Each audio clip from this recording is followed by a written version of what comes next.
Welcome to channel SR Telugu lectures. మనం ఈరోజు formal languages and automata theory or a theory of competition వీడియోస్లో మనకి ఏదైనా ఒక పర్టికులర్ లాంగ్వేజ్ ఇస్తే ఆ లాంగ్వేజ్ని రెగ్యులర్ లాంగ్వేజ్ కాదు అని పంపింగ్ లెమ్మా యూస్ చేసుకుని ప్రూవ్ చేయాలి. అది ఎలాగో మనం వీడియోలో డిస్కస్ చేద్దాం. మీకు కనుక ఈ వీడియో కంటెంట్ నచ్చినట్లయితే అలాగే కంటెంట్ మీకు హెల్ప్ అవుతుంది అని అనిపిస్తే ప్లీజ్ ఈ ఛానల్ని సబ్స్క్రైబ్ చేయడం అయితే మర్చిపోద్దు. సో మనం ప్రీవియస్ వీడియోలో ఆల్రెడీ ఒక ఎగ్జాంపుల్ డిస్కస్ చేసాము. అంతకుముందు వీడియోలోనేమో స్టెప్స్ డిస్కస్ చేసాము. ఏదైనా ఒక పర్టికులర్ లాంగ్వేజ్ని రెగ్యులర్ లాంగ్వేజ్ కాదు అని పంపింగ్ లెమ్మాని యూజ్ చేసి డిస్కస్ చేయాలంటే స్టెప్స్ ఒక 5 స్టెప్స్ ఉన్నాయి. ఆ 5 స్టెప్స్ డిస్కస్ చేశాను. సో ఆ 5 స్టెప్స్ బేస్ చేసుకుని మనము ఇది ప్రూవ్ చేస్తామన్నమాట. ఎలాగో చూడండి. ఫస్ట్ మనకి ఇచ్చిన లాంగ్వేజ్ ఏంటి? L = a power i square where i > 1. ఇక్కడ ఏంటి? i² అంటే పర్ఫెక్ట్ స్క్వేర్ అనమాట. సో పర్ఫెక్ట్ స్క్వేర్ మన లాంగ్వేజ్ ఏంటి? ఇప్పుడు మనకి ఇచ్చిన లాంగ్వేజ్ని a పవర్ i ప్లేస్లో 1 పెడితే a పవర్ 1, 2 పెడితే a పవర్ 4, 3 పెడితే a పవర్ 9, ఇలా 16 and so on. So perfect square. So మన లాంగ్వేజ్లో ఏ స్ట్రింగ్స్ ఉన్నాయి? ఏ పర్ఫెక్ట్ స్క్వేర్ స్ట్రింగ్స్ ఉన్నాయి. ఓకే, సో ఇది రెగ్యులర్ కాదు అని ప్రూవ్ చేయాలి. ఫస్ట్ స్టెప్ ఏంటి? మన steps for proving a particular language not a regular by using the pumping లెమ్మాలో దీన్ని కాంట్రడిక్షన్ మెథడ్ యూజ్ చేసుకుని ప్రూవ్ చేస్తాం. అంటే ఫస్ట్ L ఈజ్ రెగ్యులర్ అని అనుకుని రెగ్యులర్ అయితే పంపింగ్ లెమ్మాలో కొన్ని ప్రాపర్టీస్ సాటిస్ఫై చేయాలి కదా. ఆ ప్రాపర్టీస్ సాటిస్ఫై చేయట్లేదు కాబట్టి ఇది రెగ్యులర్ కాదు అని మనం ప్రూవ్ చేస్తాం. అంటే కాంట్రడిక్షన్ వేలో వెళ్తాం అనమాట. ఫస్ట్ ఏమనుకుంటున్నాం? Let assume L is regular. First step ఏంటి? Assume L is regular language. So మనకి ఇచ్చిన లాంగ్వేజ్ రెగ్యులర్ లాంగ్వేజ్ అనుకోండి ఫస్ట్. తర్వాత సెకండ్ స్టెప్ ఏంటి? Let n be the number of states in a finite automata corresponding to that given regular language. So regular language is nothing but regular language అంటే ఏంటి? Finite state automata accept చేసే లాంగ్వేజ్ని regular language అంటారు. అంటే ఈ regular లాంగ్వేజ్కి ఒక finite automata ఉంటుంది కదా. ఆ ఫైనైట్ ఆటోమేటాలో నెంబర్ ఆఫ్ స్టేట్స్ని n అనుకోండి. Let n be number of states in corresponding finite state machine related to this regular language. So ఇప్పుడు థర్డ్ స్టెప్లో ఏం చేయాలి? మనము మనకి ఇచ్చిన లాంగ్వేజ్ నుండి ఒక స్ట్రింగ్ సెలెక్ట్ చేసుకోవాలి. ఆ స్ట్రింగ్ ఎలా సెలెక్ట్ చేసుకోవాలి? The length of that string should be greater than hour constant. So ఈ కాన్స్టెంట్ని ఎన్ని మనం ఏమంటాము? పంపింగ్ లెంత్ అని కూడా అంటాం. ఓకే,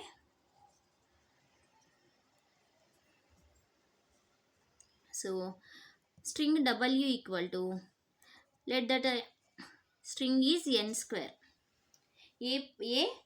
a power n² అని అనుకోండి. సో ఇప్పుడు ఇది మన కండిషన్ సాటిస్ఫై అయిందా? మన స్ట్రింగ్ని ఎలా సెలెక్ట్ చేసుకోవాలి? The length of the string should be greater than are equal to the constant n what we assumed.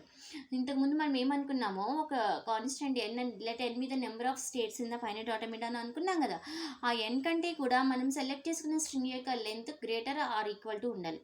So ఇప్పుడు ఈ స్ట్రింగ్ లెంత్ ఎంత? n². So what is the length of the string? n². So n² is obviously greater than n కదా. n కంటే ఎక్కువే ఉంది కదా. So మనం ఎలా సెలెక్ట్ చేసుకోవాలి ఈ స్ట్రింగ్ని? ఈ స్ట్రింగ్ యొక్క లెంత్ n కంటే గ్రేటర్ ఉండేటట్టు సెలెక్ట్ చేసుకోవాలి ఈ మనకి ఇచ్చిన లాంగ్వేజ్ నుంచి. నేను ఏ స్ట్రింగ్ సెలెక్ట్ చేసుకున్నా? w = a పవర్ n² అనుకున్నా. సో n² దీని లెంత్ ఎంత? n² ఏస్ ఉన్నాయి ఇక్కడ. n² అనేది n² లెంత్. సో n² అనేది ఆబ్వియస్గా n కంటే ఎక్కువ, n × n కాబట్టి. సో మన కండిషన్ సాటిస్ఫై. సో ఇప్పుడు నేను ఏమనుకుంటున్నానంటే ఈ nని మనం ఈజీగా ప్రాబ్లమ్ సాల్వ్ చేయడానికి ఈ n²ని లెట్ ఏ పవర్ n²ని a పవర్ p అనుకున్నా. Where n² equal to p. ప్రాబ్లమ్ని ఈజీగా సాల్వ్ చేయడానికి అట్లా అనుకున్నా. నెక్స్ట్ ఏం చేయాలి? పంపింగ్ లెమ్మాని యూజ్ చేసి ఈ డబ్ల్యూని ఏం చేయాలి? XYZగా డివైడ్ చేయాలి. ఓకే,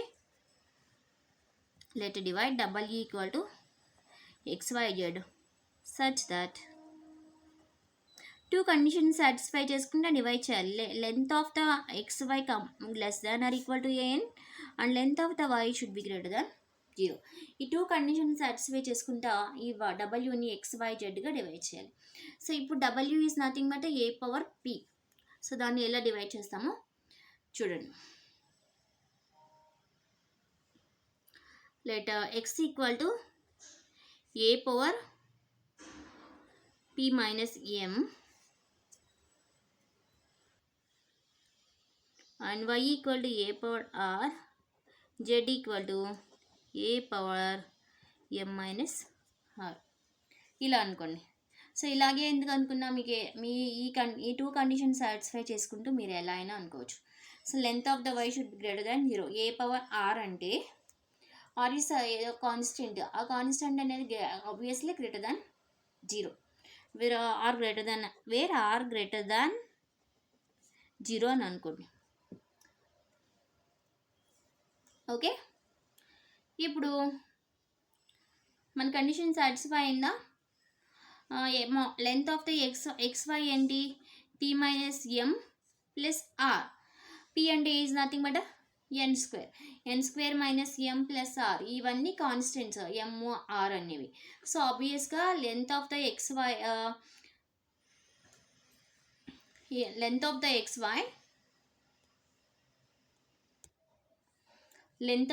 ఎక్స్వై ఆబ్వియస్లీ మనకి less than are equal to n ఉంటుంది. Okay,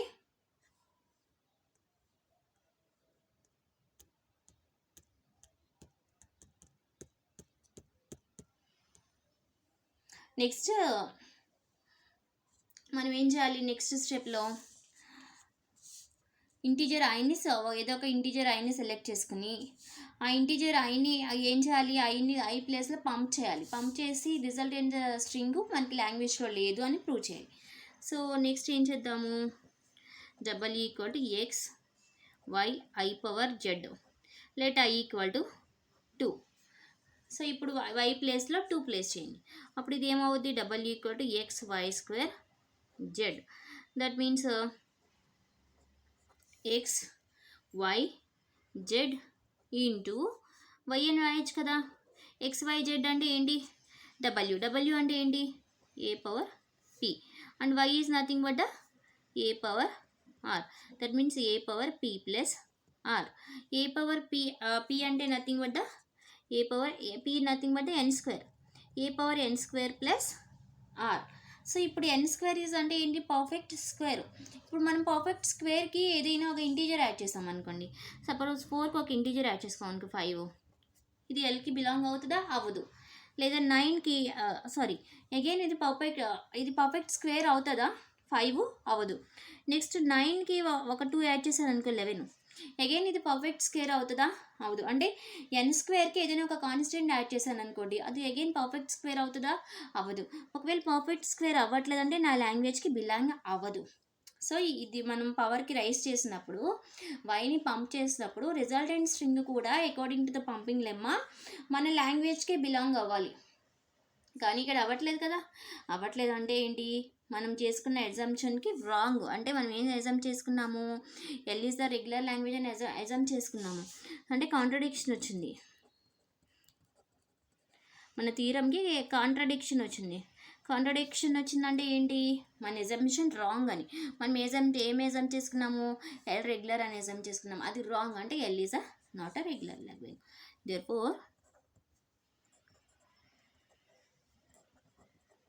L is not regular language.